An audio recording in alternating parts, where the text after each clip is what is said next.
यह घटना उस समय की है जब मैं पहली बार वृंदावन के श्री बांके बिहारी जी के दर्शन करने गया था। दर्शन के बाद मैं मथुरा से ट्रेन से लौट रहा था। मेरी सीट के पास एक वृद्ध महिला बैठी थी जो लगातार रोए जा रही थी। पहले तो मैंने अनदेखा किया, लेकिन जब काफी देर तक वह चुप नहीं हुई तो मुझसे रहा नहीं गया। आखिरकार मैंने उससे पूछा, माई क्या हुआ, आप क्यों रो रही हैं? महिला ने पहले कोई जवाब नहीं दिया। मैंने दोबारा पूछा, माई क्या हुआ, किसी से झगड़ा हुआ है क्या, घर का कोई दुख है? लेकिन वह चुपचाप रोती रही। जब मैंने बार बार उससे पूछना जारी रखा तो आखिरकार उसने मेरी ओर देखा और कांपते हुए अपने थैले से एक लिफाफा निकाला। उसने वह लिफाफा मेरे हाथ में रख दिया। मैंने लिफाफा खोला और देखा कि उसमें 4 पेड़े, 200 रुपए और एक कपड़े का कातर था जो इत्र की खुशबू से महक रहा था। यह देखकर मैं चकित रह गया।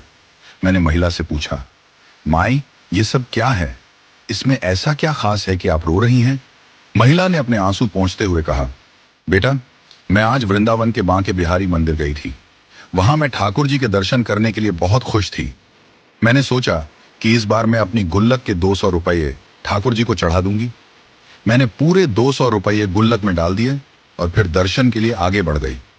जब मैं ठाकुर जी के पास पहुंची तो वहां के गोस्वामी जी ने प्रसाद के रूप में मुझे एक पेड़ा दिया। मैंने गोस्वामी से कहा, मुझे 2 पेड़े दे दो, मैंने तो 200 रुपये चढ़ाए हैं। पर गोस्वामी ने मना कर दिया और कहा, यहाँ प्रसाद भक्तों को उनके भाव के अनुसार मिलता है, पैसों के हिसाब से नहीं। मुझे ये बात बहुत बुरी लगी। मैंने गुस्से में वह पेड़ा भी गोस्वामी जी को लौटा दिया और मंदिर से बाहर निकल आई। बाहर आकर मैं बहुत निराश हो गई। मैं सोचने लगी कि मैंने अपनी मेहनत के पैसे चढ़ाए और मुझे बदले में सिर्फ एक पेड़ा भी नहीं मिला। दुख और गुस्से में बैठी ही थी कि तभी एक छोटा सा बालक मेरे पास आया। वह मासूम बालक हाथ में प्रसाद का एक लिफाफा लिए हुए था। उसने मुझसे कहा, माई जरा ये प्रसाद पकड़ लो, मैं जूते पहन लूं। मैंने बिना कुछ सोचे समझे उसका लिफाफा पकड़ लिया। वह बालक जूते पहनकर हाथ धोने चला गया। मैं उसकी प्रतीक्षा करती रही, लेकिन वह बच्चा लौटकर नहीं आया। मैंने इधर उधर देखा, लेकिन वह कहीं नजर नहीं आया। काफी देर तक इंतजार करने के बाद मैंने सोचा कि आखिर इस लिफाफे में है क्या। जब मैंने वह लिफाफा खोला तो मेरी आंखें फटी रह गईं। उसमें 4 पेड़े, वही 200 रुपये और एक कपड़े की कातर थी जो इत्र से महक रही थी। साथ ही एक कागज का छोटा सा टुकड़ा भी था। मैंने उसे खोलकर देखा तो उसमें लिखा था, माई अपने लाला से नाराज मत हुआ करो। यह देखकर मैं स्तब्ध रह गई। मुझे समझ में आ गया कि वह नन्हा बालक और कोई नहीं, स्वयं मेरे बांके बिहारी थे। मेरी आंखों से आंसू बह निकले और दिल में पश्चाताप का भाव भर गया।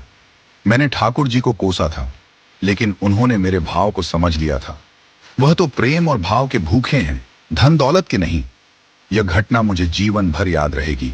जब जब मुझे लगता है कि भगवान मेरी सुन नहीं रहे, मैं इस प्रसंग को याद कर लेता हूं और मेरा विश्वास और गहरा हो जाता है।